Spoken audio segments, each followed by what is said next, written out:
guys, I am making another video, but I hope you guys like it.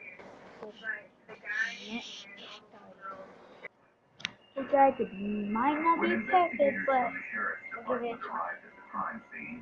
They gathered every possible piece of evidence. The victim was nude except for a pulled-up tank top and a t-shirt wrapped around her neck, which was probably used to strangle her. Her wrists and ankles were loosely bound with shoelaces and what looked like picture-hanging wire. Nearby, investigators found a syringe, some articles of clothing. Then they heard some evidence. It was a pager, found deep in the grass a few feet from the body. The discovery of the pager triggered a larger search, and the photographer took some aerial photographs. There appeared to be a circular area of matted grass where an altercation possibly took place.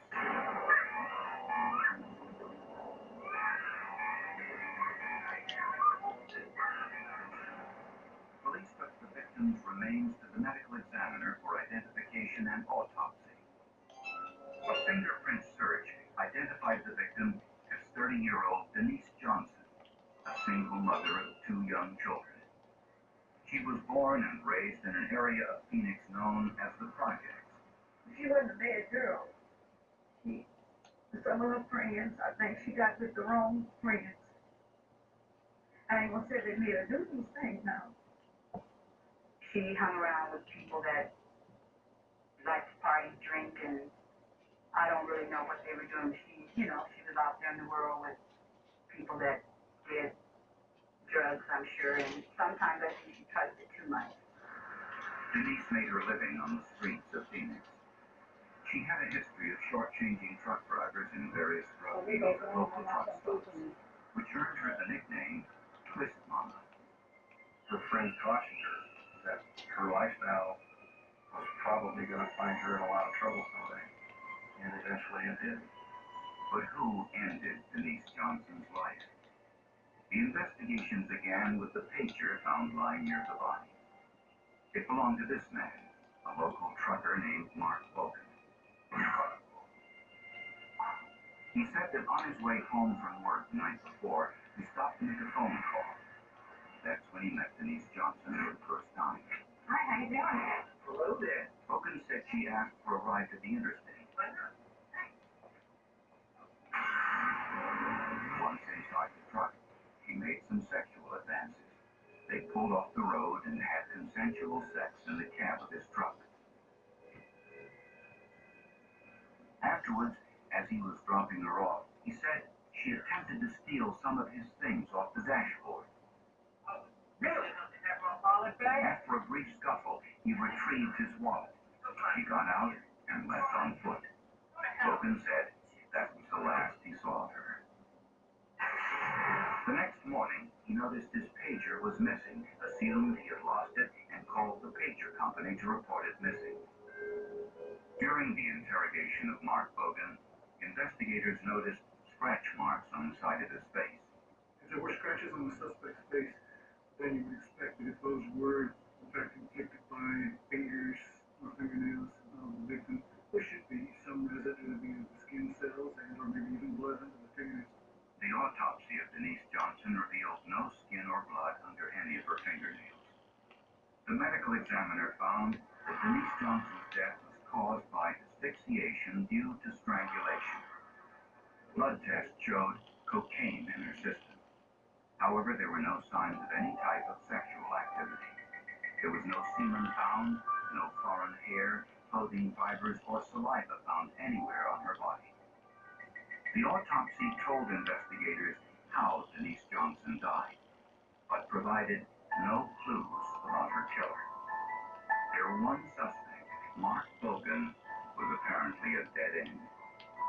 The sheriff's office had not only a murder, but a mystery.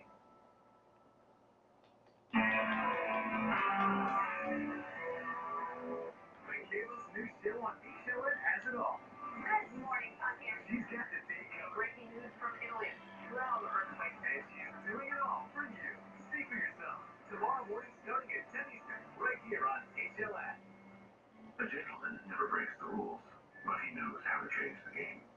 Flexon eyewear, an innovation in flexible frames that remember their shape and are resistant to breaking. That's the power of Flexon. Bend the rules. From Logic comes Logic Pro, the Thank you guys electronic for watching vaporizer this with video. pre-filled smart capsules. With a great satisfying Logic What video taste might not and be long-lasting watching battery. this video because But I most of all, just no mess, no I fuss, hope you guys no spill. do watch it. Logic Pro with smart capsules. Logic. It's that simple. Stop it, like, I have no idea what I'm doing. I'm just a TV guy. I never went to college. Too blood. But now, thanks to Cigna, I can do more than just look the part. Yes, please. We are the TV Doctors of America. We're partnering with Cigna to help save lives. By getting you to a real doctor for an annual checkup. So go, no, take control of your health. Dr. Voices. Cigna, together, all the way. Taking for a ride in Buick.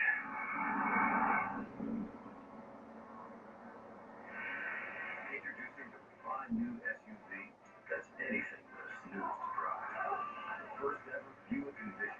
A joy to drive, a joy to share. And yes, it's a Buick. Now current lessees. Switch to Buick and get this low mileage lease on this 2016 Envision for around $299 per month. Hey, it's me. Did you know Dell.com price matches microphones? Yeah. Portable speakers. Yeah. The XPS 13 with 6th gen Intel Core processors. Yeah. Even fitness watches. Wow. You okay? Want me to call a doctor? No, please. All right. Price match guarantee at Dell.com. Are you glad, Rogers? Love your work.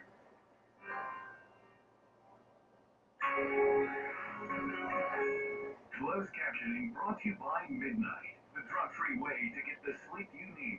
Safe, non-habit-forming Midnight. Unlike some sleep products, it's drug-free. It can help you fall asleep and stay asleep, so you can wake refreshed. Midnight, the drug-free way to get the sleep you need.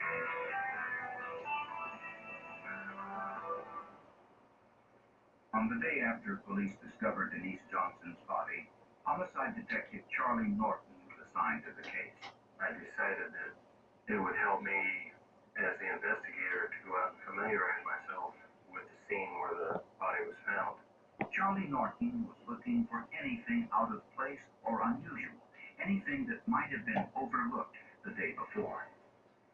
Then he saw it, something peculiar on a Palo Verde tree, just a few feet from where the body was found. I had parked my car on the pavement. I noticed that there was a branch that was hanging over. And when I looked at that branch, I noticed that there was a fresh abrasion, and I had no idea what it might mean. But I took a picture of it, then I took some beams off of that particular tree. Meanwhile, investigators confiscated Mark Bogan's truck to look for possible evidence linking him or his truck to the crime scene. It was completely clean. No fingerprints, semen, blood, saliva, hair, or clothing fibers. No evidence at all that Denise Johnson was even in the truck. But when investigators and police photographers looked in the back of the truck, they made an interesting discovery. They found 2 bean pods from the Palo Verde tree. Was it possible that Bogan's truck brushed against the Palo Verde tree at the crime scene, causing 2 bean pods to drop into the back of the truck? The problem was, Palo Verde trees are very common in Arizona. There are tens of thousands of them in the Phoenix area alone. But Charlie Norton's boss had an idea to see if DNA testing could match the bean pods from Bogan's truck to the tree with the abrasion at the crime scene. I suggested to Charlie at the time, I said it'd be a real good idea if we could find someone, somewhere in the United States that is involved in DNA testing and planning. That's what the hell we got to lose. Where are we going to go from here? What's the number for ID? Norton started working the phones, calling scientists all over the United States. I've got answers like it couldn't be done to maybe it could be done and that if it could be done, that the cost would be prohibitive. 15 telephone calls later, he found someone who offered some hope, ironically, just 100 miles away, at the University of Arizona in Tucson. I saw that as sort of a public service